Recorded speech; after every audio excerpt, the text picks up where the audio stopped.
Perfect name for you, my friend. Angel.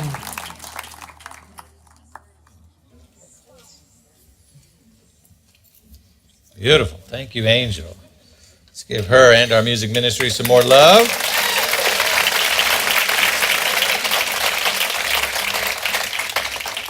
All right. Good morning.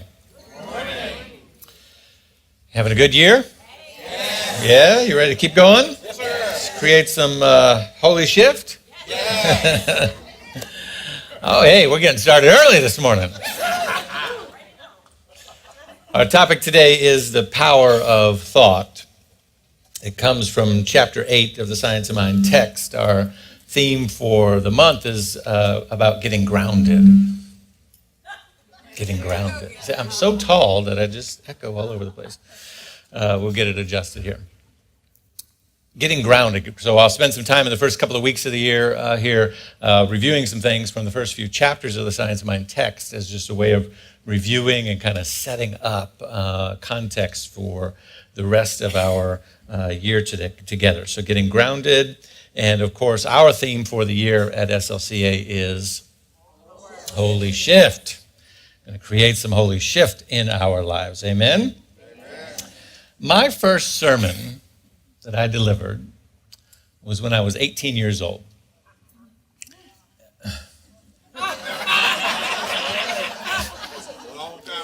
26 years ago. I had to do the math. 26 years ago.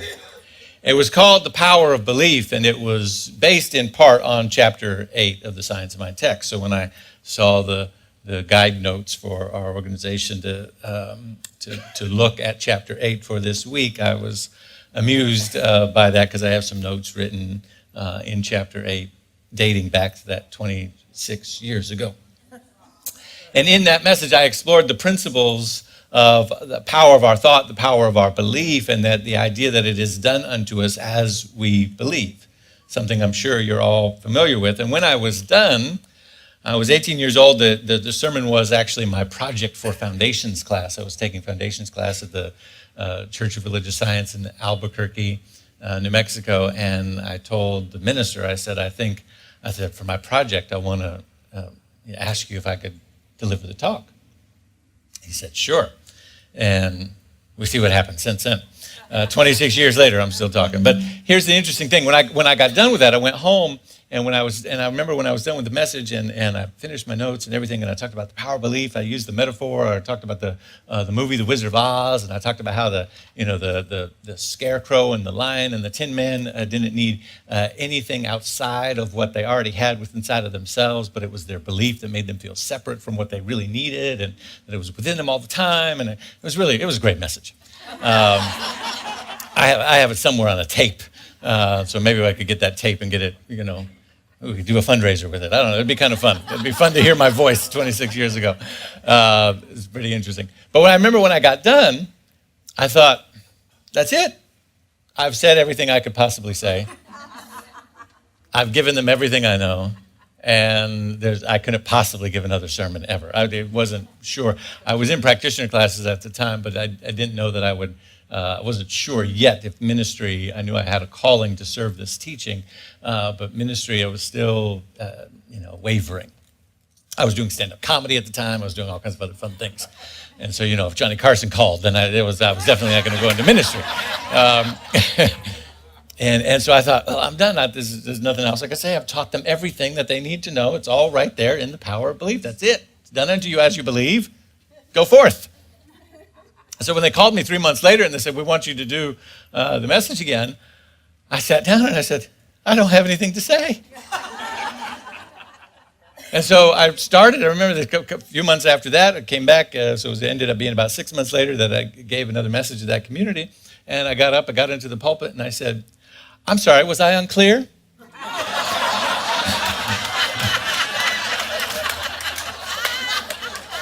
Did you miss something? Did I leave something out? Because it is such a simple and profound idea, right? That it is done unto us as we believe. We know the formula, right? The formula is not hard. It's not just in New Thought. It's permeated all forms of other thinking and positive attitudes, and affirmations are done in schools. And there's all kinds of ways in which this idea that our thoughts create our beliefs and our beliefs shape our reality, right?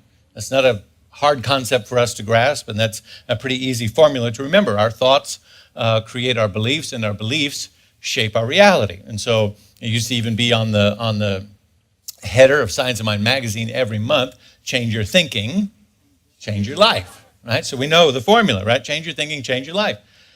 And it's our thinking that has to change, not our beliefs, you see. That's the first key to understand. Sometimes we think, oh, I need to change it, and we go and we quickly say, well, I don't believe that anymore. In fact, if we find people in New Thought all the time say, well, I don't believe that anymore. I don't believe that about old religion. I don't believe that about this. I don't believe that about such and such. I don't believe that anymore.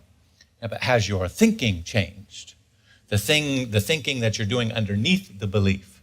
Sometimes we change what we believe simply because it doesn't fit us anymore. It's like a pair of pants or a jacket that doesn't fit us anymore.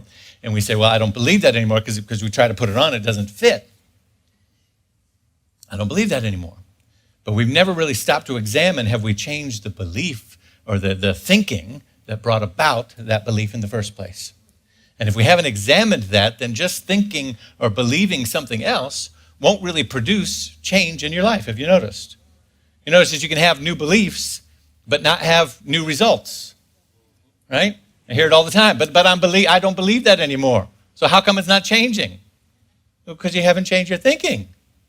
The subconscious thinking that is underneath your beliefs, the root of where it all comes from, hasn't really shifted. So we have to go a little bit deeper. Are you with me? Yes. So if we go a little deeper, and you know, God had the last laugh on me because I thought I was done after that first sermon. God took me on a 26-year journey that brought me here today. So at least deserves some deeper thought, doesn't it? Exactly how do thoughts become things? How do thoughts become things? And in chapter 8, The Science of Mind, on page 141, if you would all turn.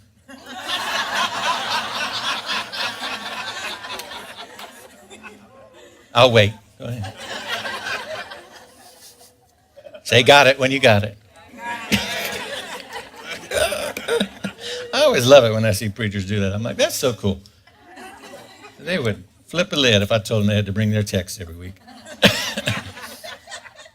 But on page 141, Ernest Holmes says this, and I brought this version because it's got all my highlights in it.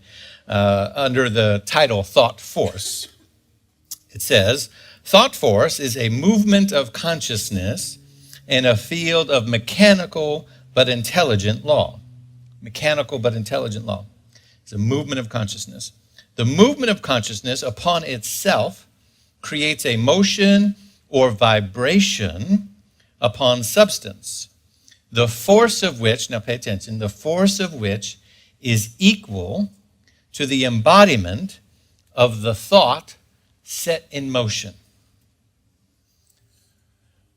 Let's do it again, because that's really, really deep. Thought force is a movement of consciousness in a field of mechanical but intelligent law.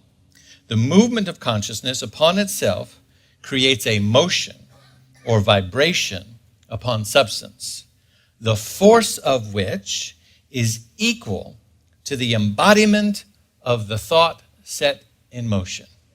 That is the most complicated way to say it is done unto you as you believe, right? Because the embodiment of the thought set in motion is, do you believe what you're saying? Do you believe what you're thinking? The thinking sets a law into motion, but the force of that thought, in other words, why doesn't everything that I think about come about? Because you don't believe everything that comes out of your mouth, thank God. Because some of us say some pretty ridiculous things, right? We don't believe everything that we say. And so the thoughts that come out of our consciousness do set a law into motion, but the force of that motion is equal to our belief in what we've said. So our belief becomes the force of embodiment, as he calls it here. I'm going to hold that because we're going to come back to that a little bit later. But everybody with me so far? So how thoughts become things is the embodiment that we have about what we say. Again, we've made it a little bit more complicated by looking at Ernest Holmes. That's always a guarantee. If you want to make a concept a little bit more complicated, just read some Ernest Holmes. But what is the law that gets set in motion? The law is the law of consciousness. The law of consciousness. I like to teach in classes CIE. Consciousness is everything. Consciousness is everything. So a law of consciousness gets set in motion. That consciousness says, is done unto you as you believe, or the force of your thought is equal to the embodiment of your belief in what it is that you are saying. Another way of saying it, the law of consciousness says that the sum total of our thoughts, attitudes, and beliefs is received by the creative intelligence of the universe and mirrors back to the thinker that which we think into it.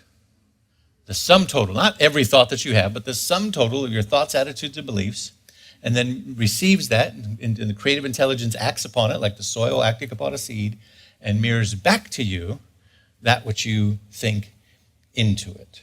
How does it mirror back? Another thing to understand is we're just going over the basics here this morning. Our thoughts shape our beliefs. Our beliefs, as we were looking at yesterday in our intention setting workshop, and Karen did such a magnificent job of having us examine our assumptions. Our beliefs and our assumptions are very similar to each other. And our beliefs and our assumptions go out into the world of effects, and they scan the environment for correspondence, things that correspond with what we believe. So we have a thinking about something that forms a belief. Our belief then, how does it mirror back to us? By scanning the environment and saying, oh, that reflects my belief. And then that's called the law of attraction. It brings it to us. Our attention is brought to it, and we go, aha, you see, I told you so. I told you that such and such was going to happen. I told you that all politicians are crooked. I told you that, right? Nobody really likes me. I told you that, right? Whatever it is. Because your beliefs have gone out, they've scanned the environment of a field of infinite possibilities, but you're only bringing back to the storehouse the evidence that corresponds with the belief that you have. You understand? That's the law of attraction.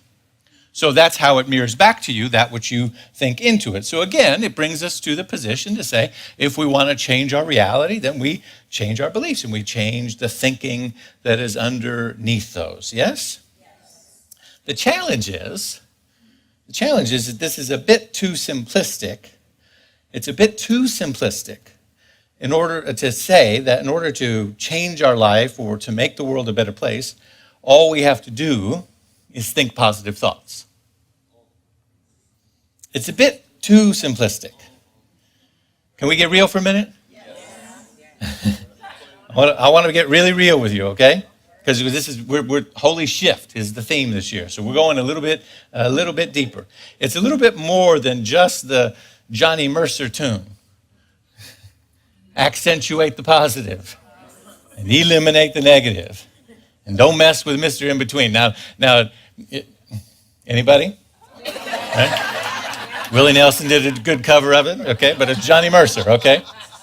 Friend with Peggy Lee. Peggy Lee's practitioner was Ernest Holmes. Yes. Oh, that song, let me tell you what. I can't tell you this for Savannah. Born in Savannah. Ding, ding, ding. Penelope gets the prize today. Says, put that on your sermon bingo. Yeah.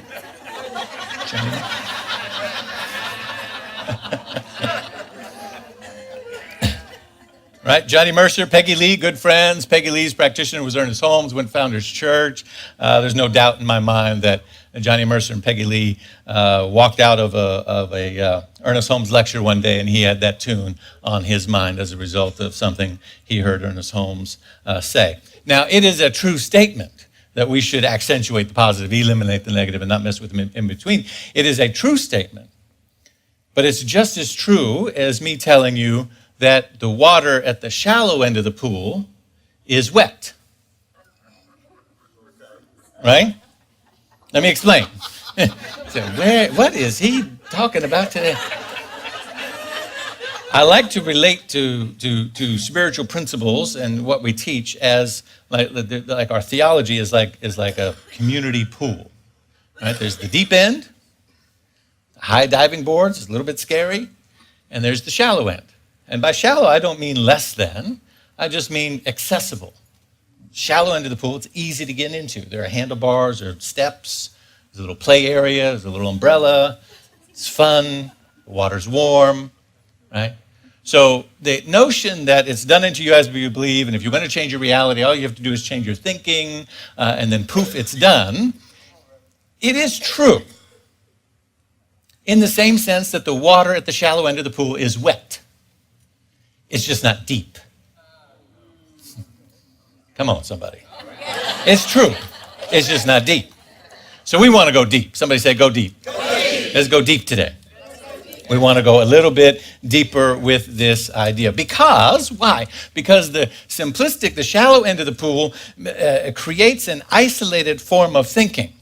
If we think that the shallow end of the pool is the sum total of the body of water, in this case called New Thought theology, or philosophy, or whatever you want to call it, or the spiritual principles of the universe, if you want to be more universalistic about it, if we think that what we experience at the shallow end of the pool is the sum total of the reality of that teaching, then it leads us to a dangerous, simplistic, and separation thinking.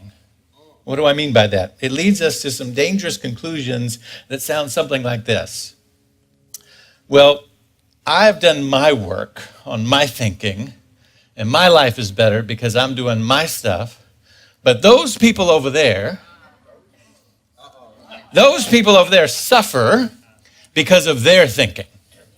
And if they would just change their thinking, then they could have it good like I got it good. Right? It becomes devoid of the principle of oneness that connects all of us and reminds us that there's only one of us here. There's only one consciousness happening in the planet, and there is no over there. We are them, we are in the us, and there is no them, right? So we can't say that those people over there suffer because of their thinking, and if they would just get their thinking right, that is spending too much time in the shallow end of the pool and getting sunburned. Okay? We got to move into a little bit deeper waters of truth. Now, when we move into the deeper waters, we're still connected to the same body of water at the shallow end that says it's done unto you as you believe. Right? The shallow end of the pool is easy. It's accessible. The handlebars are, the secret. Probably a Wayne Dyer book or no, I don't mean it insulting. I mean that Wayne Dyer and Neil Donald Walsh and others have articulated the principles in a way that's accessible. It's easy to get in. You go, oh, I get this, right? You pick up Ernest Holmes and read the first page, you're going, what in the world, right? Because you're diving in, it's 4 feet deep right there, right? So it's accessible, but we're still connected to that accessibility, but we want to go a little bit deeper with that thought and say, how does it work that we are all together in one collective? We're dealing with something that's much more complex and dynamic. And so here is the news flash that some of us might need reminding of as it comes to positive thinking and the power of our thought. If positive thinking by itself could change the world by simply thinking happy thoughts, it would have done so by now. Now, that's about the most heretical thing a New Thought minister could say, so let me explain myself. The key, the real transformation, holy shift comes when we take a deeper look at how the law works. Let me go back to that quote because Ernest Holmes just snuck it right in there on us. We were told it right there. The force of thought is a movement of consciousness. Somebody say movement. Of consciousness in the field of mechanical but intelligent law. The movement of consciousness. The movement of consciousness upon itself creates a motion, say motion, or vibration, say vibration, of substance or force which is equal to the embodiment of the laws set in motion. For everything that happens in the objective world, there must be something in the subjective world which perfectly balances it. Now, he says it happens in a field of mechanical but intelligent law. We know something else about mechanical and intelligent law. We know that we are dealing with, when we're talking about spiritual laws, we're dealing with natural laws, yes? And so we know something about motion, right? An object in motion tends to stay in motion until acted upon by an equal or greater force, right? Everybody know that? So when we understand that when we're thinking, we are setting a law in motion, that thought tends to stay in motion until acted upon. So what do I mean by that? I mean that there's a whole lot of motion and vibration happening in the field of consciousness that has been set in motion, rightly or wrongly, in alignment with greater spiritual truth or not, because you know that you can have thoughts that aren't in alignment with your higher power, right? But they still set a law into motion, don't they? And that motion tends to stay in motion until acted upon by an equal or greater force. Now, your positive thinking, if you've been thinking this particular way, or let me say it this way, if the world has been thinking a particular way for 100 years or 400 years or 1,000 years or whatever it is, and you come along and you've been doing positive thoughts for a few weeks,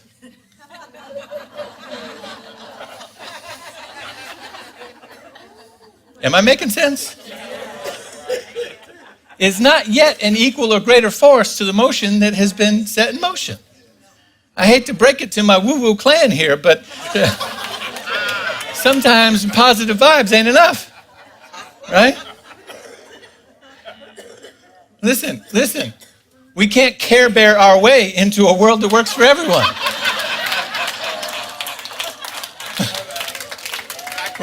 Where are my Care Bear fans at? You know, the Care Bears shoot rainbows from their belly buttons.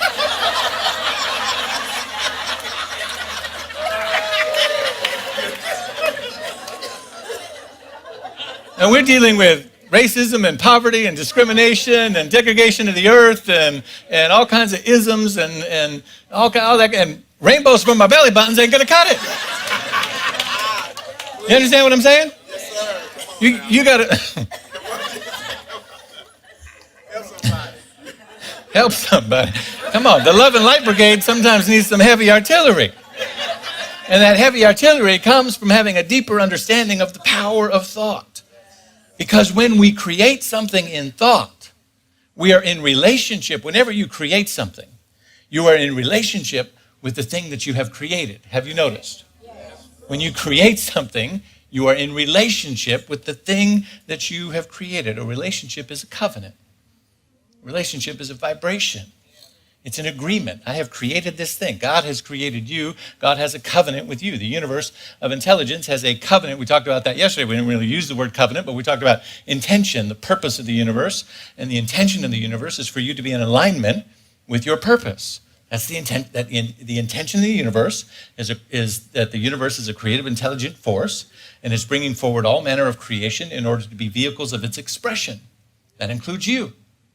And so if you are a creation of the universe, then the universe's intention for you is to be in alignment with your highest purpose so that you can be a vehicle of its love, of its vibration, of its truth, of its transformation, of its healing, all of those wonderful things, yes? Yes. So whenever we create something, we're in relationship with what we have created.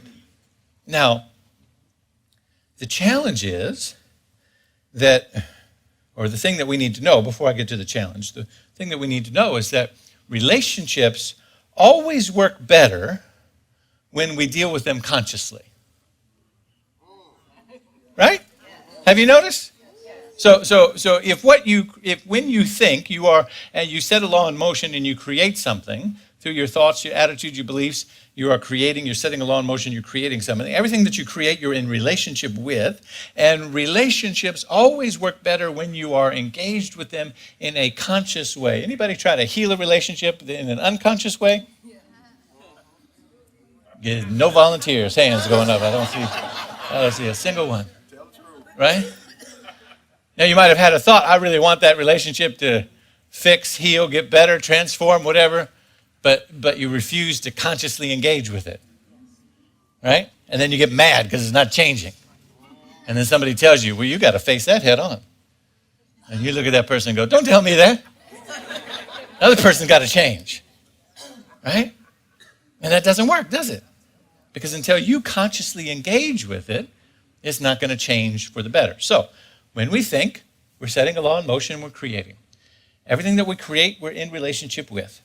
Relationships work better when we are consciously engaged with them. Are you with me so far? Yes. Now, all of the biggest challenges that we have in the world today, from the environment to the polarization in politics to all of the isms and the sexism and racism and discrimination of every kind and all of the things that you can pile up and talk about the social ills, all of them are a result of the fact that we have an unconscious relationship with what we've created.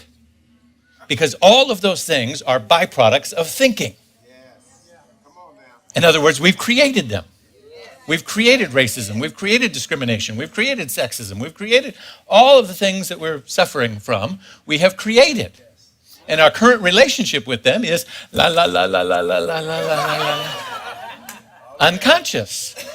And then we wonder why.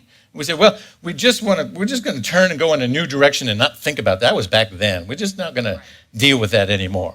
We're just not going to talk. We don't, sorry, Native Americans. We're not going to talk about that anymore. Right? Sorry, African Americans. We're just not going to. We're just 2020. Let's just not stop bringing us back to. Pull out the newspaper headlines. I could just bring you back to yesterday afternoon. I need to take you back 400 years. It's not necessary. Why? Because we have an unconscious relationship with what we've created. And until you deal with the unconscious relationship in a conscious way, you're not going to create true transformation. So, in other words, it requires more than just positive thinking. It requires a deeper look. Now, I know what I'm talking about because I have a toddler.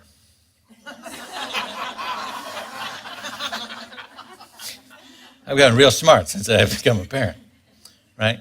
So to claim the real power, I'll get to that in a minute, but I want to say this. To claim the real power of thought is to have a deeper, more conscious relationship with what we've created. Now, everything that I've shared with you, as I said, I know is true because I have a toddler, and they work much the same way as the laws of the universe. So if anybody wants some practice and how the laws of the universe work, you can borrow him.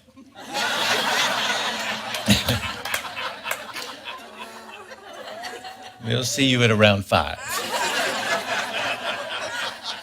Let me explain what I mean when I say it works much the same way. A toddler in motion tends to, stop me if you've heard this, tends to stay in motion until acted upon by an equal or greater force. Can I get an amen?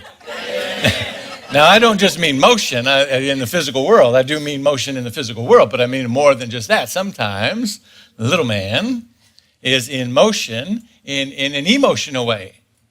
Let me explain it this way. Sometimes the fuss train has left the station, headed for Krankistan, on the Kazawana Express. And there's just no stopping that train. You try to interrupt it. You try to say, hey, wait about it. Come on, no, we're not doing that right now. And he's just... The fuss train has left the station for Krankistan on the Kazawana Express. You understand what I'm saying? And sometimes you have to interrupt that pattern and that vibration and that frequency because something set in motion tends to stay in motion until acted upon by an equal or greater force. So, clap my hands, raise my voice, do something to get the attention to break the spell. Sometimes in humanity, in much the same way, we are in a hypnotic spell of the world not working. We're in a hypnotic spell of our love life not working for us. We're in a hypnotic spell about our finances, or we're in a hypnotic spell about politics. We're in a hypnotic spell about war. We're in a hypnotic spell as a society about lack and limitation, and it takes something to break that pattern and say, wake up, stop. We're not doing that right now. Did this the other day. Got his attention, said, wake up, do it. Stop now, do it. No, do it. We're not doing that right now. Right? And you know what he did? Okay, Daddy. And then it was done. Right? Sometimes you got to break the little hypnotic spell and break through. So there. I'm glad you understand what I'm saying. One of my first mentors and teachers in ministry was life coach. She's still around. Wonderful woman named Maria Nemeth. Wrote The Energy of Money, Energies of the Universe, a couple of other really wonderful Life Coach Academy. And she was a coach to our first board and to me when I was very young in ministry, very young, 26 years ago. And we brought her in to work with our board and help us establish some things about consciousness and what we were doing together. And one thing she gave us, and it's a gift to me personally, but it's also in her book, The Energy of Money. By the way, if you want to create a holy shift in your life around money, Maria Nemeth, The Energy of Money. Check it out. I'm looking at it to do a class maybe later this year on that. But in that, she has her coaching model. Her coaching model is very simple, but it is very powerful in the sense that it relates to what we're talking about here and how to stop something that is in motion and set things in a new direction. The coaching model goes like this. It says, look, see, tell the truth, and take authentic action. That's it. Look, see, tell the truth, take authentic action. Not rocket science, but when you begin to apply it to our responsibility for the things that we have set in motion, that we have an unconscious relationship with, it is truly a transformative practice. Because the first step is to look, and to look at something that is causing us pain, to look at something that's causing us discomfort, to look at something that we don't want to look at, to look at something that we have chosen to turn away from and avoid, and maybe have even, can I go here? Propped ourselves up with some new thought philosophy that says, don't look at the condition, just look at the positivity that we want. We go, la, la, la, la, la, la, la. Say, yeah, but my teacher taught me that. Well, they left something out. I'm not telling you that they lied to you, but the water at the shallow end of the pool is wet. But come on with me over here. It's okay. You can hold on to the side if you want to, right? But the water over here says, yes, turn away from the effects that the conditions have on you emotionally and look in the direction that you want to go. But understand that thing, if it's got a grip on you, you have a relationship with it. And you got to work with that relationship in a conscious way. You can't just ignore it, right? So when we look, we just take the courage to look at what we don't want to look at. Life transforms when we look at what is causing us discomfort and pain. Because only when we look at it can we really begin to see it. And when we see it, we can see the patterns, we can see the signals, we can evaluate, we can determine what's really going on, we can see what's really happening beneath the surface, and we can say, oh, I have this unconscious relationship with lack and not enough. And it's constantly showing up in my finances, and it's showing up in my relationships, and it's showing up, and it's discomforting. I don't want to look at it, but now that I'm looking at it, I can see where that is showing up in all of these different places.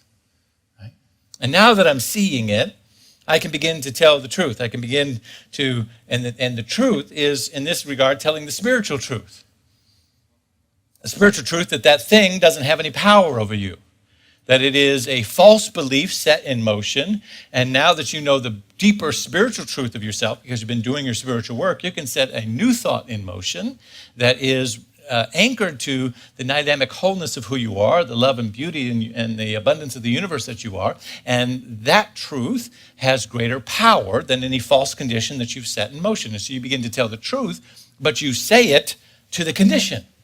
You say, you ain't got no power over me, right? In the old school religion, they'd say, devil, get behind me, right? It's the same thing. It's error thinking that has been operating in your life and running in the background by default. You look at it, you see what's going on, and you say, stop it. You have no power over me because I know a greater truth about who I am.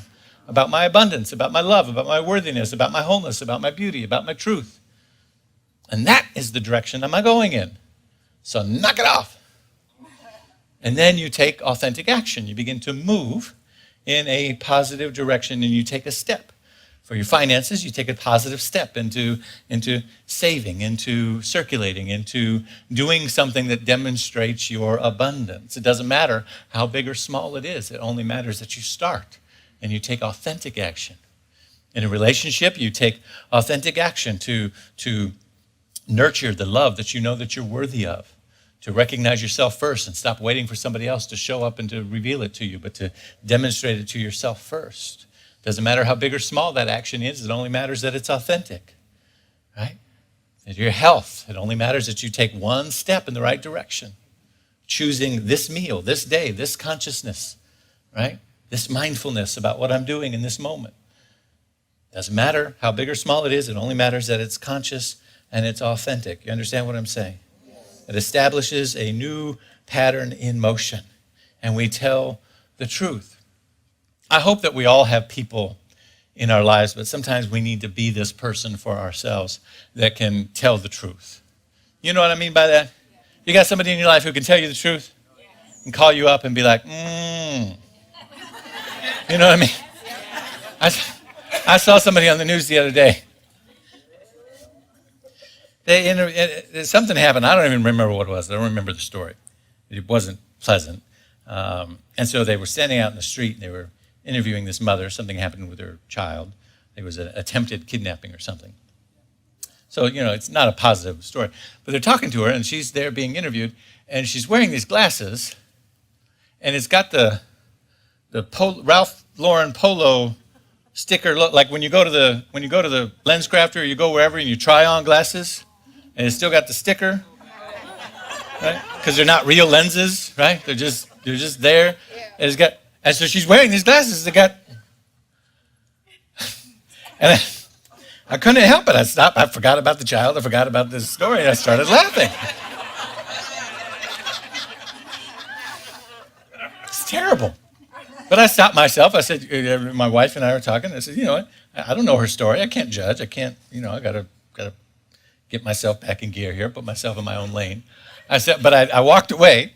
And I said, but you know what? I do hope that she has a friend. I'm just praying that she has a friend who can call her up and be like, girl, I saw you on the news tonight.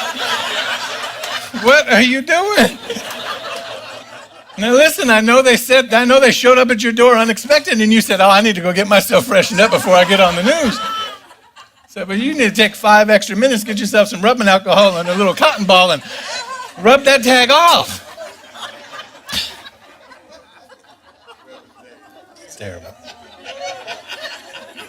This is a terrible example. Your minister, terrible. Did you understand what I'm saying? Tell the truth. I'll give you a better example. You might have seen on social media, Jimmy Carter shared, I think it was last Sunday, that our current president called him about China. I just thought that part of the headline was really hard to believe. I thought, oh, there's a fake news post right here. But I was curious, so I kept reading, and Jimmy Carter told, as he was teaching Sunday school, that the president called him about China. And God bless Jimmy Carter. Jimmy Carter told the truth. Some very powerful truths that needed to be said. I don't even remember what Trump's concern was about, but he was concerned about some things. And President Carter said, look, China has not wasted a dime on war. Not one dime. So you're worried about them coming up on you in the rearview mirror in technology and in advancements and all these other things. You got to understand, we, in the last, whatever it was, I think he said since World War I, have only had like 16 years of peace. 16 years, right? Since the 70s. And you add it all up and look at all the wartime that we have been engaged in, the money that we have spent on that. He went on to say that it has made us the most warring nation in the world, in the history of the world, right? And he says, think about all the money that we have spent on that. Trillions and trillions of dollars. And China hasn't spent a penny on war. So, yeah, they have fast speed rail everywhere. And yeah, they have education and this and that, all these other things, because they have invested in their infrastructure. And imagine if we weren't spending all that money on that stuff, what we could do here. I was grateful that somebody told them the truth, right? So we need people in our life to tell us the truth. And sometimes we need to be that for ourselves, to speak the truth to the false things that have been operating, because our thought is powerful. And a false thought is just as powerful if it goes unchecked, right? Discrimination, racism, sexism, ableism, all the isms of the world are all thought constructs of consciousness that are false beliefs. They're built on false premises. They're built on fear. They're not true, but they're powerful when they go unchecked. But when we tell the truth, when we stop, look, see what's really happening, tell the truth, and then take authentic action, we change the world. We change the world. And we create a world that works for everyone. But I hope that you can see that it takes a little bit more than rainbows from our belly buttons. Thank you. Let's pray together.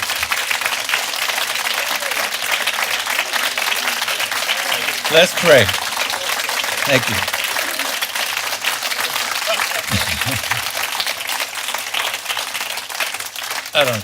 I don't know where that came from. Care Bears are just race consciousness. That's right.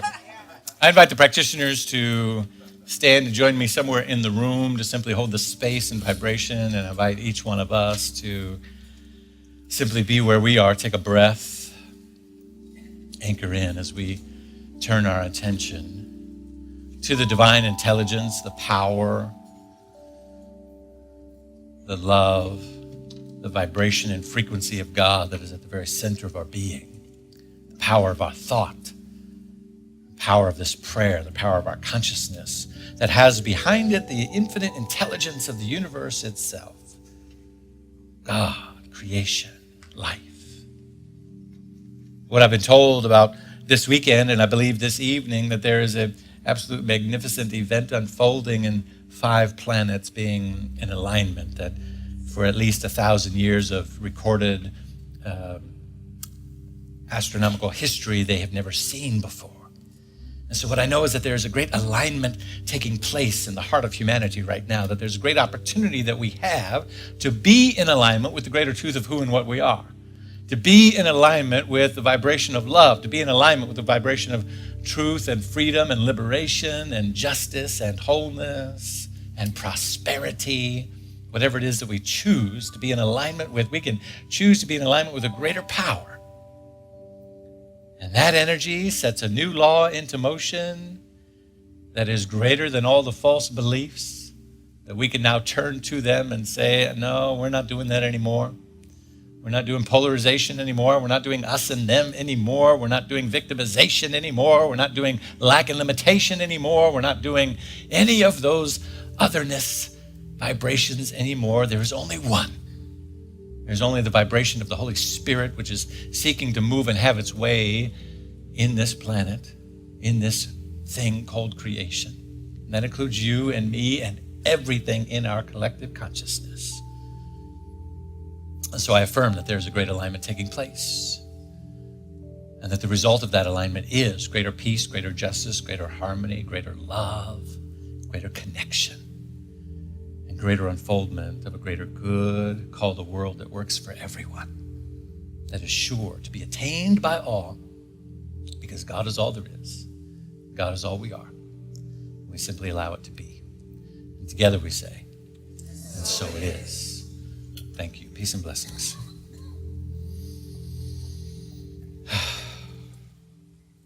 All right.